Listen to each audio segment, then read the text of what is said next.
So welcome everyone. My name is Péter Kulyassa. I'm from the Department of Cardiology, and I would like to present my 3-month progress and my PhD subject, which is functional and morphological investigation of complex coronary pathologies and recent modalities.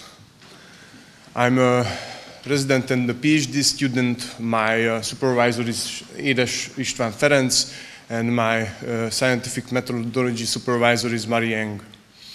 I have a vision which is a reduced burden of coronary heart disease with improved coronary interventions, and the mission which is to lower the need of repeat revascularization and complications by coronary interventions through scientific research. I have 2 projects currently running in the Translational Medicinal Center, which I will detail.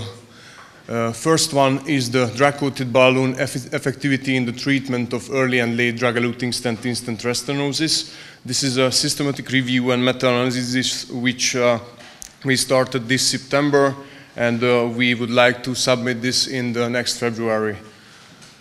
The background for it, why is it important, is that coronary heart disease affects more than 120 million people worldwide, and in Hungary it is responsible more than 35% of deaths.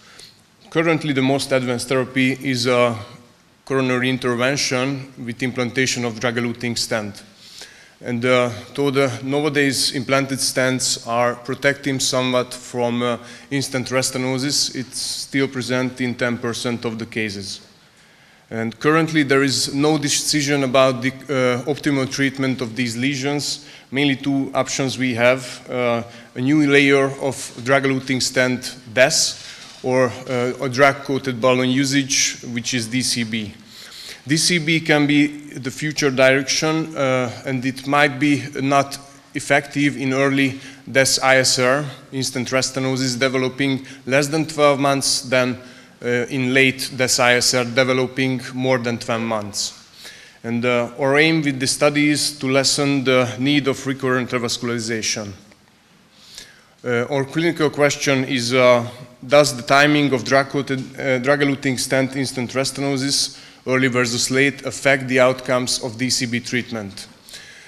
So our population is post-PCI patients receiving DCB treatment from DES ISR. We compare early and late DES ISR patients, and we use the outcomes usually found in these studies published, which are a complex endpoint containing target lesion revascularization, cardiac death, and myocardial infarction, and all these separately, and also target lesion thrombosis and target vessel revascularization and late lumen loss. The clinical implication of this is the decreasing need of recurrent revascularization.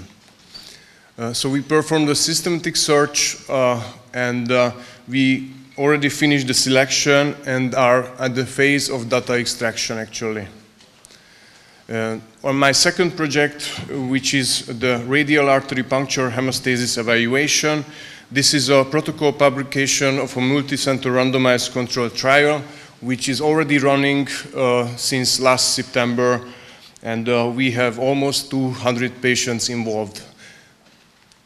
The clinical background for it is that coronary artery disease is very frequently present, and in most cases the invasive coronary angiography is needed to be performed to assess the disease. The gold standard access site is for invasive diagnostics and for minimal invasive therapy is the radial artery puncture. Radial artery puncture is performed in huge numbers, and though by these procedures the complication rate is acceptable, with little decrease we could improve a patient care a lot. And we would like to further lessen the burden of complications by radial artery puncture. So our clinical question is, does novel chitosan and potassium ferrate-based hemostasis devices cause less radial artery occlusion, damage, or post-procedural bleeding than the currently used devices working only with mechanical compression? Our patient population is patients presenting for any kind of coronary angiography through radial artery access in an elective or acute setting.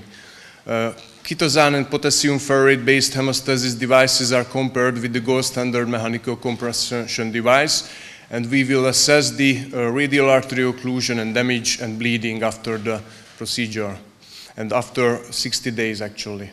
Our hypothesis is that these novel devices perform better combining biological and chemical compounds with short-time mechanical compression than the old only working with mechanical compression. And we would like to aid clinicians in choosing the correct equipment to reduce complications and improve patient outcomes. So we have our protocol drafted. We involve patients between 18 and 85 years, and we exclude pregnant or lactating patients. We have 3 arms in this study. First one is ketosane-based hemostasis device. The second is the potassium ferrite-based hemostasis device. And the third one is the mechanical compression device. On all arms, there are 200 patients planned to involve.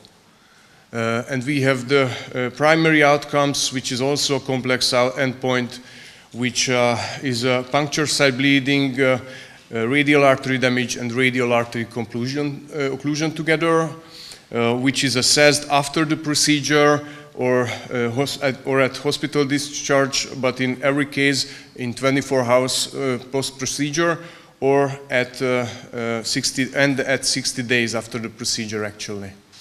And we have also our secondary outcomes, which are initial compression time of hemostasis device and overall compression time. With this project, we are actually at the data analysis with the statistician and in the drafting of the protocol publication. So I would like to quote Rousseau at the end of my presentation. He said that people who know little are great talkers, while men who know much say little. And thank you very much for your attention.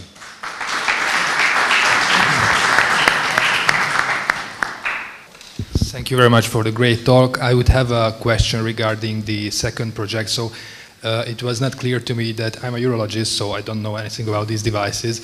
So I know the gold standard pressure device, but the difference between the others that you're investigating is in the material or in the composition, or how should I think about it?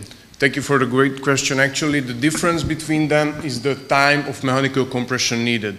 Also, the novel devices like the ketosane, which is a biological compound affecting the hemostasis, and the potassium ferrite, which is a chemical compound, all need also mechanical compression, but in shorter time.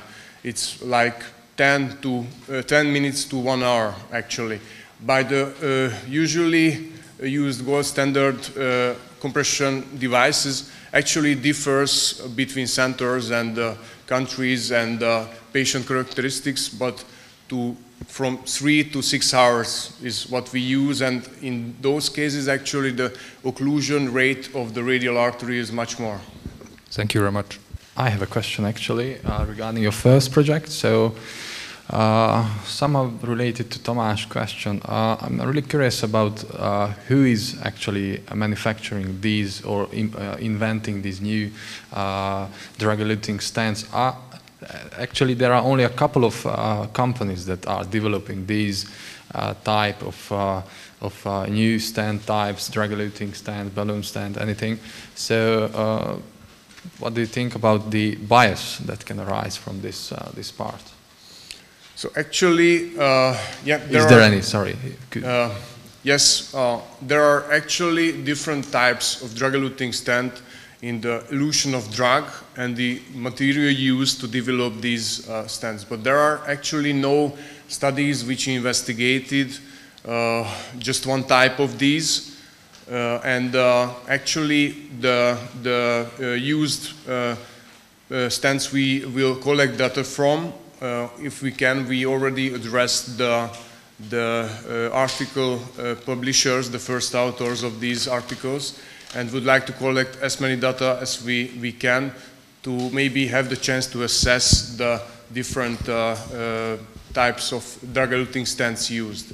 Of course, there are more generations of drug-eluting stents, so it's a very complicated question, but from all the published articles, we see that there is actually, it's performed, of course, in a lot of patients, these procedures, but but there is not sufficient data to perform just analysis by a multi-center for one type of stent and one eluted drug. Therefore, yes, it can arise, but I don't know if we can get rid of it. What is the drug? I mean, the first one. I mean, you ended up with 4 studies. I mean, there were quite a few, but at the end, I mean, there are 4 studies. So, are they used the same kind of bioactive material or materials or a mixture?